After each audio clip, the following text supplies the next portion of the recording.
Si hubiera que poner un título imaginario a esta conversación, le pondríamos ciudadanía, igualdad y educación. El concepto de ciudadanía es un concepto muy antiguo, y que goza entre nosotros de buena prensa, diría yo, ¿no? Por ejemplo, todas las escuelas, o generalmente las escuelas medias, las escuelas primarias, hablan de una educación del ciudadano y una educación para la ciudadanía. Vamos a ver qué puede querer decir esto de ser un ciudadano. Y en cambio hay otro concepto que es un concepto que no goza de tan buena prensa, que es el concepto de política, ¿no? Que más bien tiene una acepción, diría yo, negativa. Y sin embargo, el concepto de ciudadano, el concepto de cives, es la traducción al latín de un concepto más antiguo griego, que es el concepto de polites, es decir, de político. Y en griego, político o política, tiene un antónimo, es decir, un concepto contrario, que es el concepto de idiota. Idiotes quiere decir en griego no político, es decir, el que está separado, el que está aislado, el que no participa de los asuntos comunes, el que no participa de los asuntos públicos. Eso es el idiota. Tiene una raíz parecida a idioma, a idiosincrasia, a ideología. Eso es lo separado, lo que no es común a todos, ¿no? Es una palabra muy interesante. De manera que el ciudadano griego, el polités griego, es el espacio político se concibe como un espacio entre iguales. La condición de posibilidad para que haya ciudadanía es la igualdad. Ustedes saben que la sociedad griega es una sociedad, o la cultura griega es una sociedad donde no todo el mundo es ciudadano y donde no todo el mundo es igual. Porque para ser ciudadano hay que ser libre, y la sociedad griega es una sociedad esclavista. Los esclavos no eran ciudadanos, no eran libres, no participaban de la polis. Y en cuanto a los libres, dependía de la época. La democracia griega era una extensión de la ciudadanía, de modo tal que los jornaleros, los artesanos, los trabajadores manuales, los que se ganan la vida con el trabajo, formaban parte de la ciudadanía.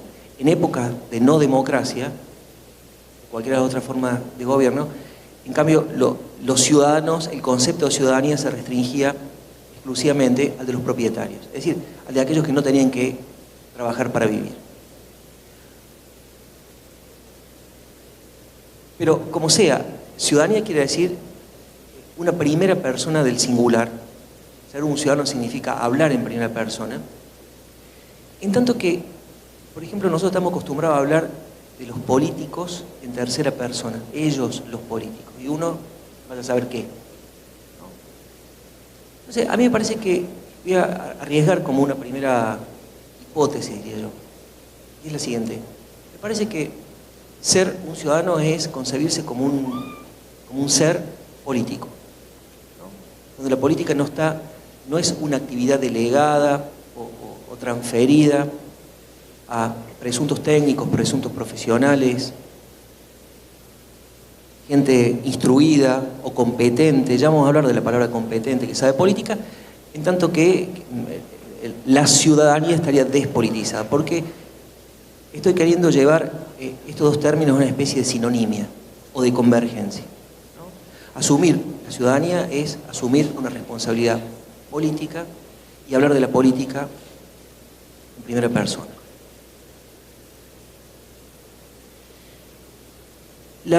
El concepto de política, por lo tanto, de ciudadanía, nos remite al concepto de igualdad. El concepto de igualdad es un concepto, creo yo, ¿no? Es un concepto que no está dado. No es que seamos iguales, por más que hay enormes corrientes, ilustres corrientes de filosofía de la educación y de filosofía política que habla de una igualdad por naturaleza, ¿no? Pero a mí, en mi opinión, la igualdad es una construcción, no es un dato, no es algo que esté ahí. Y tampoco creo que la igualdad sea algo que pueda ser demostrado, o algo que pueda ser, deducido, o algo que puede ser comprobado, como un dato. Me parece que la igualdad es una invención. Me parece que la igualdad es un invento de la imaginación radical. Y que, a su vez, es un concepto que aloja un litigio. Esto quiere decir, no es transparente lo que sea la igualdad. Es un concepto matemático, un concepto jurídico, es un concepto filosófico, es un concepto político. Pero sin embargo no es obvio, ni claro, ni transparente lo que es la igualdad. Y por lo tanto, me parece que siempre que nos enfrentamos al concepto, o las generaciones tienen que resignificar el término y dotarlo de sentido. Entonces, si no es algo que está dado por naturaleza, como hipótesis, si no es algo que puede ser demostrado, si no es algo que deduzco yo como si fuese un teorema, la igualdad es una conquista. La igualdad es un resultado de un proceso histórico, o como ustedes quieren, de la voluntad humana. A su vez, el concepto de política y el concepto de ciudad, ya vamos a volver al concepto de igualdad, solamente quería introducir. A su vez, el concepto de política y el concepto de ciudadanía nos lleva a lo que tal vez sea el corazón de la reflexión sobre la política, que es el concepto de poder. El concepto de poder. Todas las relaciones humanas son, desde mi punto de vista, relaciones de poder.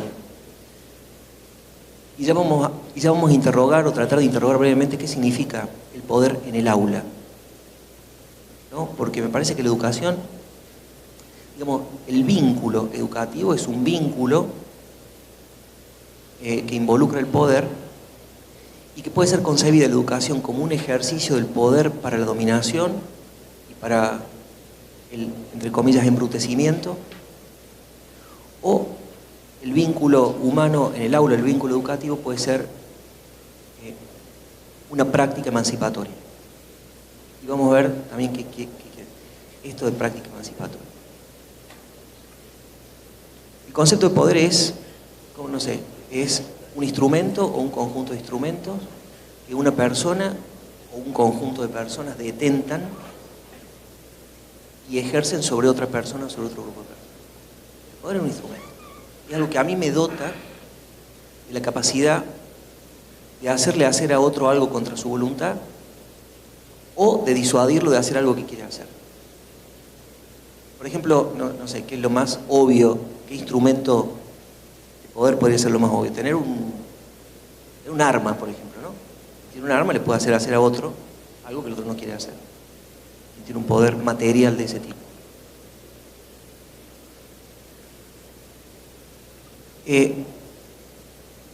Pero no es la única forma de ejercer el poder ni de tener poder, ¿no? Los clásicos habían hecho una tipología del poder que era más amplia.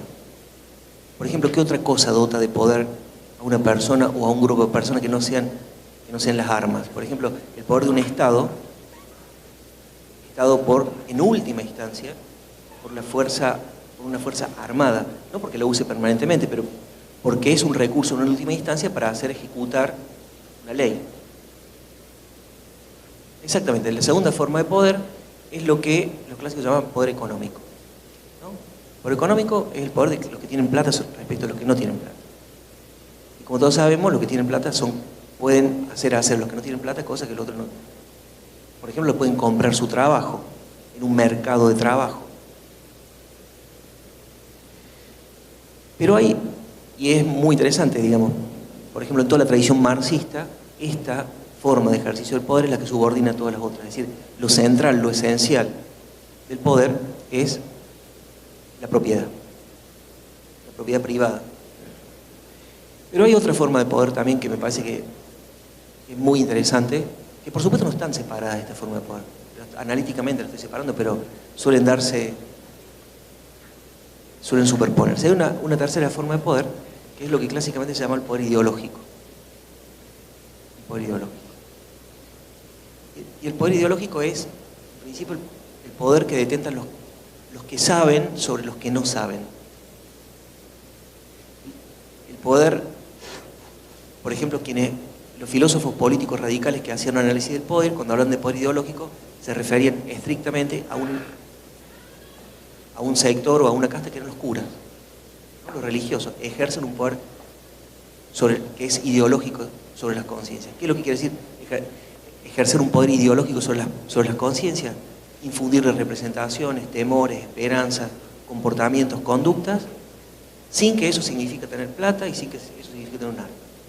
Por la palabra o por las ideas o por lo que ustedes quieran. Actualmente me parece a mí que, bueno, ¿quiénes ejercen poder ideológico? Podemos decir los intelectuales.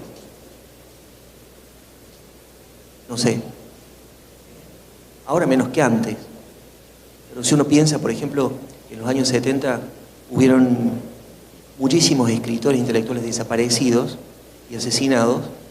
Eso no es porque estaban jugando, era porque había un poder real que ponía en cuestión un conjunto de estructuras y que hizo reaccionar, digamos, a aquello que estaba siendo puesto en cuestión.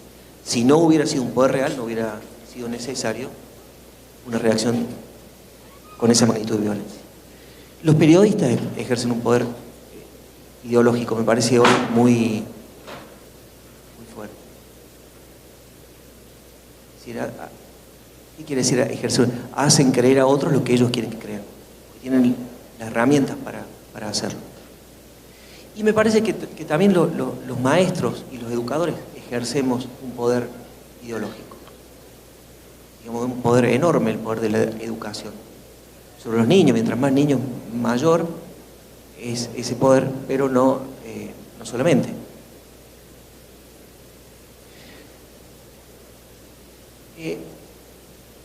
Esto es una manera de... Siempre que hay una relación de poder hay una relación que no es de igualdad, ¿no? Una relación de diferencia, podemos decir así. Hay otra manera también de asumir y de clasificar el poder. En general hay un tipo, ya no por el instrumento que se posee, sino por el modo de su ejercicio. Por ejemplo, los clásicos, cuando digo los clásicos de Aristóteles, ¿no? Aristóteles decía que hay un tipo de... Hay un uso y un ejercicio del poder que lo llama poder despótico. Despótico, el modelo, el paradigma del poder despótico, el poder del amo sobre el esclavo, ¿no? Del déspota, el despotes. El poder despótico es aquel que es ejercido en beneficio de aquel de quien lo ejerce. Sí, en beneficio del amo. Si nosotros lo caracterizamos en función de su uso, hay otro tipo, una segunda forma de poder, que es lo que Aristóteles llama el poder paternal. El modelo del poder de los padres sobre los hijos. Y invierte el poder despótico, es decir, el poder paternal es aquel que se define por el hecho de que el beneficio recae no sobre el que ejerce el poder, sino sobre aquel sobre el cual el poder es ejercido, es decir, el hijo. Padre que dice, lo hago por tu bien. No te dejo, no te dejo, no te dejo, pero es por tu bien. Bueno, ese es el poder paternal, presuntamente en beneficio del hijo. Y hay una tercera forma de poder que en una tradición, por lo menos republicana, es importante, que es lo que Aristóteles llama poder político. El poder político no es el del déspota sobre el esclavo en beneficio del déspota, en beneficio propio, no es del padre sobre el hijo en beneficio del hijo, sino es el poder de los que gobiernan respecto de los gobernados, en la medida, y el sentido de ese poder es el bien, no de los gobernados, no de los gobernantes, sino el bien común. Y a diferencia de los otros dos, no afecta la igualdad. Es decir, el poder político es un poder que no destruye, no lesiona la igualdad. No por el hecho de ser gobernado soy menos igual que el gobernante, si el gobernante no ejerce el poder de manera despótica, sino de manera política, es decir, si su ejercicio está previsto. Y que en general, a mí me parece que la filosofía política y la filosofía, si ustedes quieren, de la educación, entre comillas, debe afrontar el problema del poder. Debe afrontar. En general, hay una tradición política considera que el poder es malo, el poder constituido, el poder público es malo de por sí, porque afecta la libertad de los individuos, y que por lo tanto el poder público, es decir, el que ejerce el Estado, el que está radicado en el Estado, debe ser lo más escueto, lo más reducido posible. Es un mal necesario. ¿Por qué es un mal necesario? Porque no se lo puede suprimir, porque hace falta que radique un poder común en alguna parte para que tercie entre los individuos. Si no, no habría posibilidad. Esta tradición es una tradición liberal, ¿no? El poder es malo, no se metan con el individuo, la libertad es dejar al individuo que desarrolle la espontaneidad de sus fuerzas, de sus capacidades, de su inteligencia, lo que ustedes quieran, pero es un mal necesario. El mejor Estado es el que es más chico, en la teoría del Estado mínimo. Por ejemplo, para una tradición casi contigua, diría yo, extrañamente contigua a la tradición liberal, el Estado o el poder común es un mal, pero no necesario, sino innecesario. Esa tradición, ¿cuál será? ¿Le ocurre? La tradición anarquista. El anarquismo es eso, ¿no? Para el anarquismo todo poder es malo, todo poder produce dominación y por lo tanto se trata de hacer estallar el Estado, las instituciones del Estado, del anarquismo clásico estoy hablando, ¿no? Bueno, pero en cambio me parece que hay otra posibilidad de pensar el poder, y es decir, el poder no afecta a la libertad, el poder no destruye necesariamente, por supuesto, usado despóticamente sí, pero no en sí mismo, no destruye necesariamente la libertad, sino que confluye con la libertad, y la única posibilidad de ser libre es serlo ejerciendo el poder de manera política. Es decir, participando en el poder, distribuyendo el poder, disputando el poder, institucionalizando el poder. Esa es la tradición que podemos llamar, digamos, muy soberamente republicana. El poder no es malo, ni necesaria ni necesariamente. El poder es lo que precisamente permite a los ciudadanos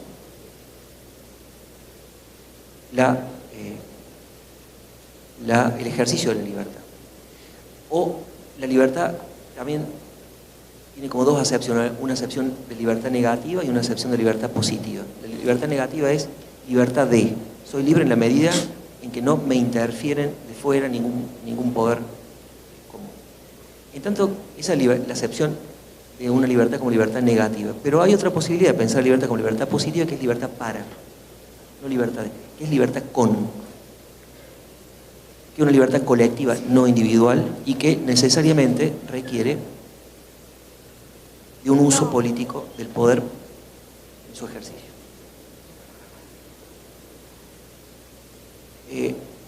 A mí me parece más interesante esta segunda acepción, a mí en particular. Creo que la tradición liberal es una tradición importante, es una gran conquista del espíritu humano, y tiene como resultados que son ineludibles y en los cuales no podemos prácticamente pensarnos. Por ejemplo, el núcleo filosófico del liberalismo son los derechos humanos, y su manifiesto es la Declaración Universal de los Derechos Humanos. ¿Qué quiere decir esto? Quiere decir que ningún poder constituido puede afectar ciertos derechos, que vamos a ver cuáles son, podemos discutir cuáles son, que tiene el individuo no por lo que haga o por lo que deje de hacer, sino por el simple hecho de ser un individuo. Por el hecho de estar vivo, de haber nacido, de tener un cuerpo, de ser una presencia, todo individuo tiene ciertos derechos que nadie puede lesionar. Ese es el núcleo de los derechos humanos, de la tradición liberal. Es una conquista del liberalismo. Es muy interesante porque los derechos humanos como núcleo de la tradición liberal son derechos individuales, y son derechos que se piensan contra o para mantener a resguardo al Estado de un abuso de autoridad, de un abuso de poder, etcétera, etcétera, en la historia, ¿no? Contra los estados despóticos, contra las monarquías absolutas. Es ahí el contexto, el barro del que nace esta perla de los derechos humanos, sin la cual, insisto, es muy difícil pensarse y pensar nuestras democracias. Sin embargo, esto tiene su Y por ejemplo, otro gran derecho, otra gran conquista liberal es la de la libertad de expresión. La libertad de expresión. Pensar lo que se quiere, decir lo que se piensa. La libertad de palabra. Es decir, no ser pasible de una persecución por los poderes públicos, por parte de los poderes públicos, por el hecho de hacer un uso verbal de las ideas, ¿no? El libre examen, que se llama la circulación, lo que estamos haciendo, por ejemplo, ahora.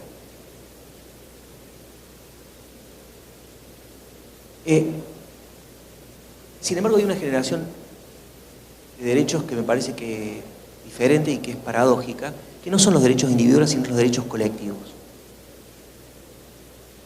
Nosotros pensamos en algunos derechos, por ejemplo, el derecho a la educación. Es un derecho colectivo, ¿no? Que tienen las sociedades, que tienen los pueblos. Si nosotros pensamos el derecho a la salud, si nosotros pensamos el derecho a la vivienda. Bueno, estos derechos, lo raro de estos derechos, planteados como derechos, es que no solamente son derechos que se ejercen contra el Estado, sino que, desde mi punto de vista, solo el Estado puede garantizarlos. Si nosotros dejáramos estos derechos colectivos librados a la espontaneidad del mercado, por decirlo así, se diluirían y prácticamente no existirían como derecho. La idea de derecho es una idea muy interesante y connatural a la idea de igualdad y a la idea de igualdad democrática, ¿no? Los derechos tienen una historia. Tampoco, los derechos irrumpen de manera imprevista. Cuando digo que hay una historia de los derechos, quiere decir que nosotros ahora nos pensamos con ciertos derechos que en épocas anteriores no eran derechos, ¿no? El derecho a elegir la identidad de género, que nosotros tenemos ahora por ley, hace 100 años atrás, a nadie, no es que no era existía, como a nadie se le ocurría que eso podía ser un derecho, ¿no? O casarse con personas del mismo sexo, o tener derecho a la educación. No, eso no. Por eso los derechos son históricos, se van formando, se van forjando socialmente, se ejercen y después impactan en la ley. Y acá quiero introducir otra palabra que es lo que vamos a volver, son reconocidos, ¿no? El concepto de reconocimiento es un concepto fundamental. Es una palabra que tiene, en el diccionario creo que tiene como 17 acepciones, ¿no?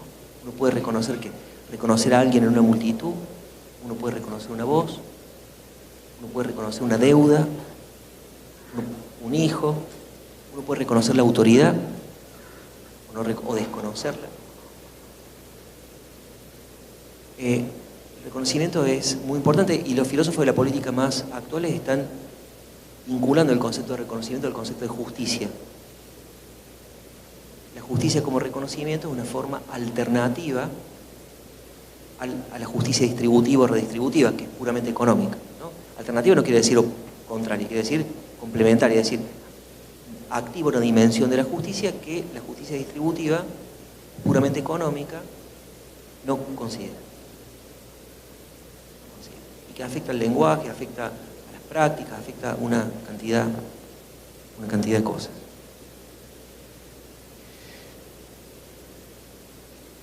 En general el concepto de libertad es propio de la tradición liberal y de la tradición republicana como libertad pública, no tanto como libertad individual. Y en cambio otra tradición política muy importante que yo creo que habría que hacerla confluir, como la tradición socialista. Esta libertad tiene por condición de posibilidad la igualdad económica. No hay posibilidad de ser liberal si somos neoliberales. Es decir, si dejamos... El mayor enemigo del liberalismo es el neoliberal. Y la condición de posibilidad del liberalismo entendido como libertad política es la igualdad económica. ¿Por qué? Porque la igualdad económica es lo que permite acceder en ciertas condiciones materiales de enunciación, primero de formación de ideas, de enunciación de ideas, que es lo que nos hace libres. Si no hay igualdad económica, lo único que hay es imposición, es dominación de los que tienen poder y los que tienen dinero. Entonces me parece a mí que digamos, la tarea democrática ha sido siempre conjugar estos dos conceptos antiquísimos, ¿no? Son los conceptos de igualdad y de libertad, que no son en absoluto contradictorios y que me parece que todos nosotros tenemos en el tránsito democrático en el que estamos, la tarea de ver cómo hacer para que no se trata de optar por una o por otra. Tomemos, por ejemplo, el caso de la libertad de palabra. La libertad de palabra, que es una conquista, como decía, del liberalismo, necesariamente tiene que conjugarse con lo que yo llamaría la igualdad de palabra. Si no hay, ¿qué quiere decir igualdad de palabra? Que todo el mundo tenga las mismas posibilidades de exponer sus ideas, de formarse, de hablar, ¿no? Distribuir los dispositivos del lenguaje en la sociedad de masa. Porque si hay un monopolio, no hay libertad de palabra, hay imposición de los que tienen plata. La condición de posibilidad de la libertad es la igualdad, ¿no? Son maneras diferentes de decir lo que quería decir. Bueno, dicho esta pequeña esto en relación a los derechos, a la ciudadanía y la igualdad, los derechos, esto es muy interesante. Pensar la democracia en términos de derechos significa, desde mi punto de vista, desmontar la idea de privilegio. ¿Cuál es la diferencia entre los derechos y los privilegios?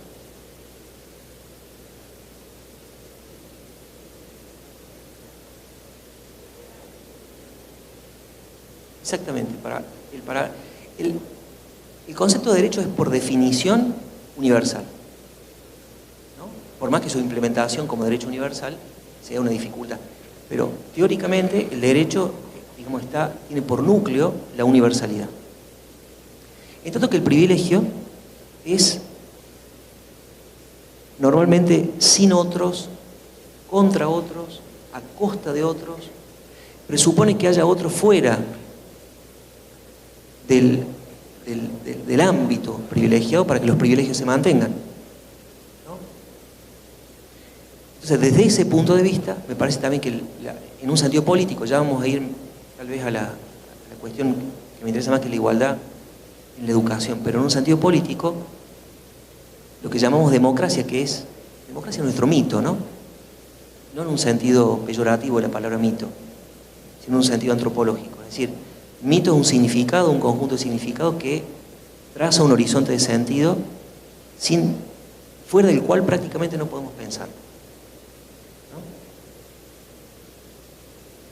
Y la palabra democracia, por supuesto que hay gente que preferiría que no hubiera democracia, pero no lo confiesa muy fácilmente. En general, más bien el problema está en la disputa por el sentido de la palabra democracia, por lo que entendemos por la palabra democracia. Vamos a entender cosas distintas. Pero casi todos nos decimos democráticos. Casi todos nos decimos democráticos.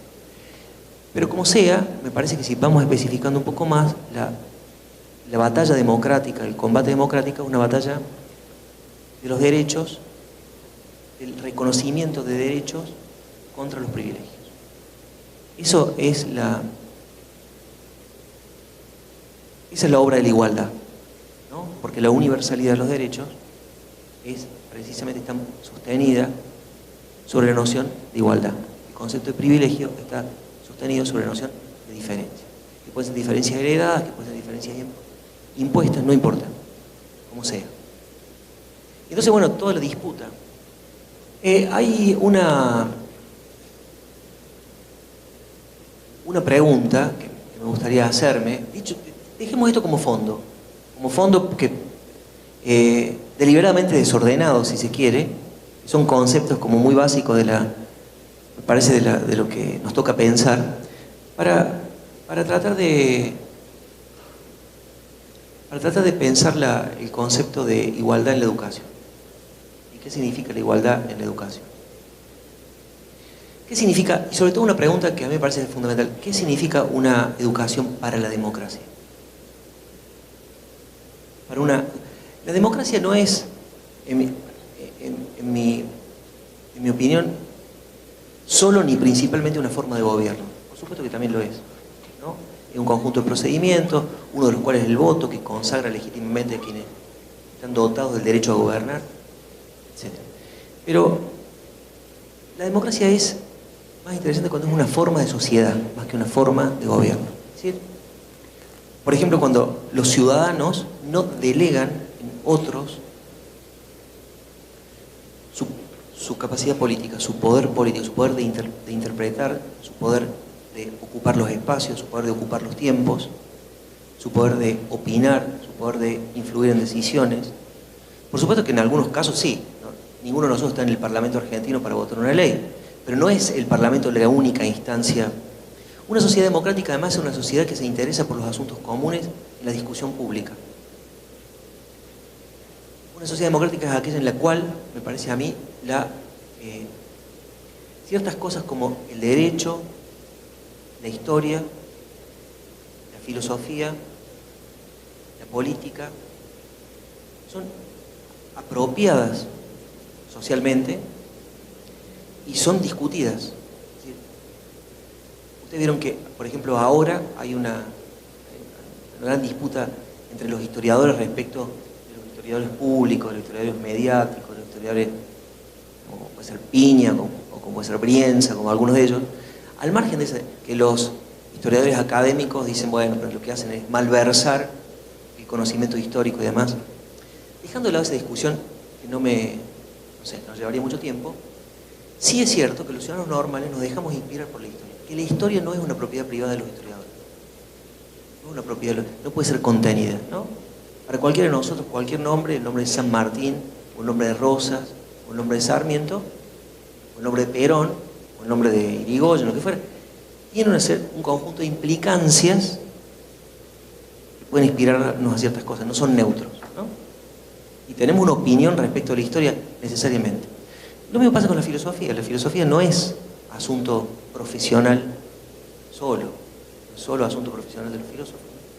Todas las personas se preguntan por la justicia, por el sentido de la justicia, se preguntan por el sentido de la vida, por qué pasa después de la muerte, bueno, esas son preguntas filosóficas, ¿no? Y las personas se las hacen. Bueno, la justicia es también qué significa una sociedad justa, en qué sociedad queremos vivir, porque, bueno, una ciudadanía que se involucra en estos temas y en estos interrogantes, es una ciudadanía que ha hecho de sí, digamos, que se ha dado a sí misma una forma democrática desde mi punto de vista. Esto es lo primero, ¿no? Hay ciudadanía cuando hay involucramiento de los asuntos comunes y no delegación, desresponsabilización, cuando no hay idiotismo, en sentido griego de la palabra. Y entonces, a mí me parece que esencialmente de lo que se trata es de una educación para la democracia, es una educación para la ciudadanía y es una educación para la política, en sentido elevado de la palabra, y que desde mi punto de vista tiene que ver con lo siguiente: presupone algo que es fundamental. Voy a citar, yo no voy a dar nombres, pero seguramente muchos de ustedes conocen un nombre célebre en la reflexión contemporánea de la educación, que es el de Jacques Rancière, que escribió un librito que se llama El Maestro Ignorante. El Maestro Ignorante. Y me parece que ha sido muy estimulador de un conjunto de discusiones y de debates, ¿no? Y lo que bueno, ya no lo menciono más, le robo todas las ideas, quiero decir que no, lo menciono una vez para decir que no es una cosa que estoy diciendo yo, pero Rancière, lo que él dice es que esencialmente la educación comienza, si no es una educación para el embrutecimiento, sino para la emancipación, la educación comienza con un reconocimiento. Acá está la palabra reconocimiento. Con el reconocimiento de la igualdad de las inteligencias.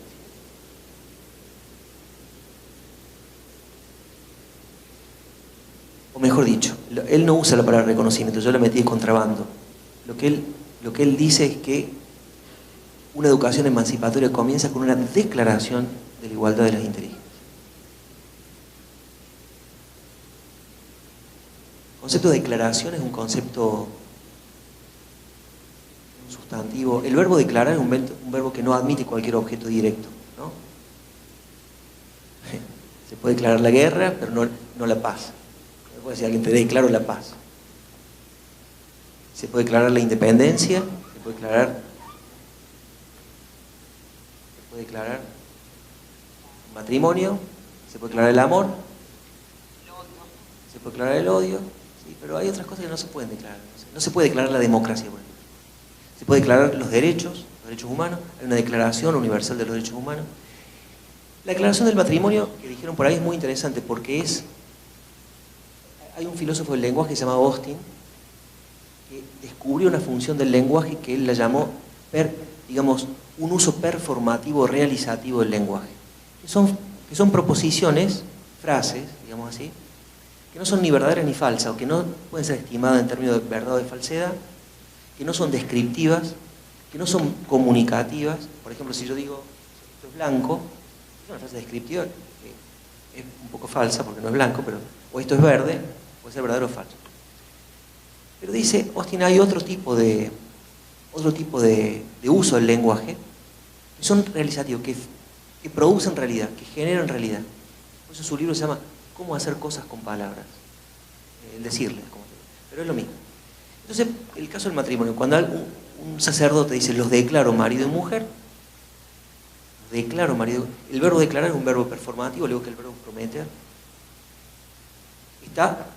ese acto de habla transforma la realidad. Es decir, antes de ese acto de habla no había matrimonio, después del acto de habla hay matrimonio. ¿No? Y efectivamente, la declaración, o declarar la guerra, si yo a un Estado le declaro la guerra, transformo la situación anterior mediante un acto de habla. La declaración de la igualdad de la inteligencia, si seguimos con Rancière, quiere decir, de nuevo, que no... Es obvio que de hecho las inteligencias no son iguales. Que cualquier persona que tiene un trabajo, una rutina en el aula, sabe que los chicos vienen de contextos diferentes, de lugares diferentes, con alimentaciones diferentes, con un bagaje, con un capital simbólico que es diferente. Eso es así, descriptivamente así. La declaración de la igualdad de las inteligencias lo que busca hacer, me parece a mí, es producir un punto de partida que presupone lo siguiente: las inteligencias son iguales en su capacidad de pensar el mundo si se generan las condiciones materiales de posibilidad para que esas inteligencias recuperen su poder de pensar, su poder de comprender y su poder de hacer. Y después hay algo en relación, lo que produce la igualdad no es solamente una capacidad que trata de actualizar, de pensar, que es igual en todos, sino que hay otra cosa que produce la igualdad y que la produce en el aula, o la puede producir en el aula, y sobre todo quien está en el lugar del enseñante o el educador, o lo que fuera. A ver si me sale decirlo. Hay Jacques Rancière mismo tiene otro texto, que no es este, que es un prólogo a un libro hermosísimo de un revolucionario del siglo XIX que se llamaba Blanqui. ¿No? Esto lo hemos hablado muchas veces con Eduardo también, y él lo cita mucho. Blanqui tiene un libro, estuvo 38 años encerrado en una torre, preso. Estaba en las barricadas, digamos, lo encerraron. Y Blanqui dice ahí, reflexión, porque tenía mucho tiempo para pensar respecto a la revolución, de los revolucionarios y de la igualdad, y dice, en el fondo, lo que nos hace iguales, en ese libro, La eternidad por los astros, que reflexiona sobre la astronomía, y piensa contra la astronomía positivista, y cuál es el curso de los astros, si hay eterno retorno, no hay eterno retorno. Pero lo que él dice es lo siguiente: finalmente lo que nos iguala, lo que funda la igualdad, es un radical no saber del cielo, no saber lo que pasa en el cielo. En el fondo, somos iguales en ese no saber, que no es solamente un no saber del cielo. Cuando dice Blanqui el cielo, no dice solamente tampoco la astronomía científica, sino también todos esos movimientos que rigen los destinos humanos. Ustedes tienen la astrología, ¿no? Los influjos, la cosa. Hay un radical no saber que nos hace iguales y que en el fondo es un no saber de la muerte, ¿no? Ese no saber de la muerte, ese ser todos iguales respecto de la ciencia en relación a la muerte, es también el reconocimiento de un principio de igualdad, aunque algunos circunstancial o provisoriamente sepan muchas cosas y otros todavía no, o por ciertas condiciones no. Ese punto de no saber no va a ser superado por más que la ciencia evolucione todo lo que se quiera. Y es un principio de igualdad, y me pareció esa reflexión de un revolucionario encerrado respecto de la productividad del no saber para el reconocimiento de la igualdad me pareció muy interesante.